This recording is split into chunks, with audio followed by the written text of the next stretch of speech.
जब पति ने पहली बार साथ दिया, शिवांगी रसोई से पसीना पोंछते हुए निकल ही थी कि उसे बगल वाले कमरे से फुसफुसाने की आवाज़ आई। शिवांगी ने कमरे में देखा तो कि उसकी सास सविता जी अपनी बेटी से धीमी आवाज़ में फ़ोन पर बात कर रही थी। बेटा सुमन, हमारा क्या है, आज नहीं तो कल चले जाएंगे, मगर तेरी भाभी को इतनी समझ तो होनी चाहिए कि अपनी सास को अच्छा अच्छा खाना खिलाओ। जब देखो रोटी सब्जी दाल चावल यही बनाते रहती है, क्या रोज़ रोज़ ये खाना भाता है। तेरी भाभी सुबह 7 बजे उठती है। घर की लक्ष्मी को सुबह सूरज निकलने से पहले उठ जाना चाहिए, मगर उसे कौन समझाए। कपड़े धोने के लिए मशीन लगाती है, झाड़ू पोछा बर्तन सभी को बाई लगा रखी है। टाट बाट दो देखो महारानी के।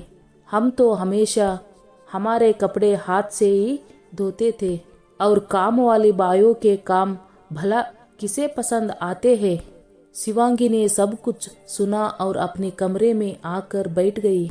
उसकी आंखों में आंसू थे और वो अतीत में खो गई। जब वो शादी करके इस घर में आई थी, सविता जी और सुमन ने उसे कभी बहू वाला मान सम्मान नहीं दिया और ना किसी को देने दिया। पति रवि भी हमेशा शिवांगी को ही सुनाते। शिवांगी को इस बात का ज़्यादा अफसोस होता कि पति भी साथ नहीं देते, उल्टा माँ और बहन के बहकाव में आकर शिवांगी पर ही गुस्सा निकालते हैं। एक दिन तो सविता जी का पारा ऐसा चढ़ा कि उन्होंने शिवांगी के माता पिता तक को भला बुरा कह दिया था, मगर रवि या तो चुपचाप सुनते या फिर अपनी माँ का साथ देते। अब तो शिवांगी को आदत हो गई थी ताने और उल्हानों की। ऐसा नहीं है कि शिवांगी को गुस्सा नहीं आता था, मगर पलट कर जवाब देना उसके संस्कारों में नहीं था। शिवांगी मन ही मन सोचती मायके में भी नहीं बता सकती थी। उसके माता पिता का भी उम्र हो चुकी थी, इसलिए वो उन्हें कोई टेंशन नहीं देना चाहती थी। पति रवि का नौकरी दूसरे शहर में हो गया, जिस वजह से दोनों वहां जाकर बस गए। दूसरे शहर आकर 6 महीने ही हुए थे कि सासू माँ सविता जी को हार्ट अटैक आया और सविता जी का ऑपरेशन करवाकर सास और ससुर जी को रवि यही ले आया। बेटी सुमन की शादी हो गई थी तो अब तो सविता जी फोन पर बेटी को सारी राम कहानी सुनाती थी। मम्मा मम्मा कहते हुए 4 साल की सोनू जब कमरे में आई तो शिवांगी की सपना टूटी। उसने सोनू को गोद में भर लिया और उसके साथ खेलने लगी। सविता जी बोली, शिवांगी खाना बन गया हो तो लगा लो। शिवांगी रसोई से दाल चावल सब्जी रोटी ले आई। उतने में रवि भी आकर डाइनिंग टेबल पर बैठ गया। रवि को देखते ही सविता जी बोली, मुझे तो आजकल खाने में कोई स्वाद ही नहीं लगता।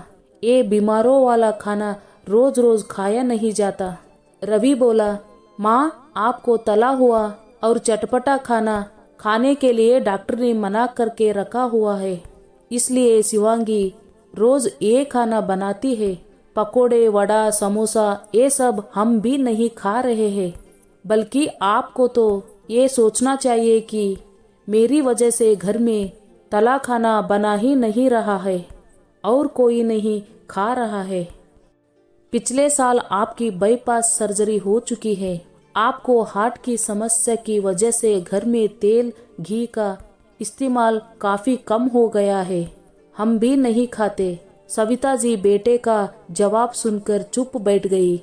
दूसरे दिन सुबह जब शिवांगी कपड़े धोने को मशीन लगा रही थी, सविता जी बोली, बहू ये रोज रोज मशीन लगाती हो, जानती हो बिल कितना आता है। रवि ऑफिस के लिए तैयार हो रहा था। वो सुनकर बाहर आया और बोला, हाँ माँ जानते हैं बिल कितना आता है और वो बिल मैं भरता हूँ, इसलिए आपको चिंता करने की कोई ज़रूरत नहीं है। और अगर शिवांगी दिन भर कपड़े बर्तन यही करेगी तो दूसरे काम कब करेगी। सविता जी फिर चुप बैठ गई।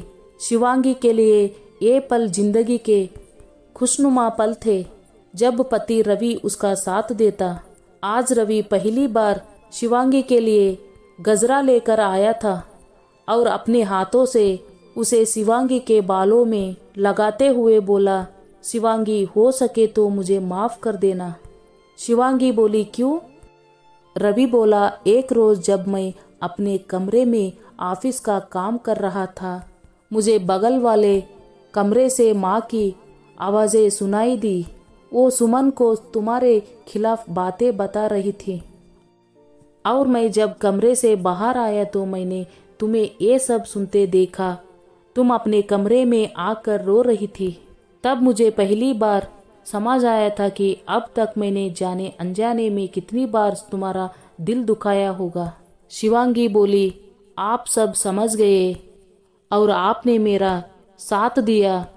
ये मेरी जिंदगी के सबसे खुशनुमा पल है। मैं इन्हें कभी नहीं भूलूंगी।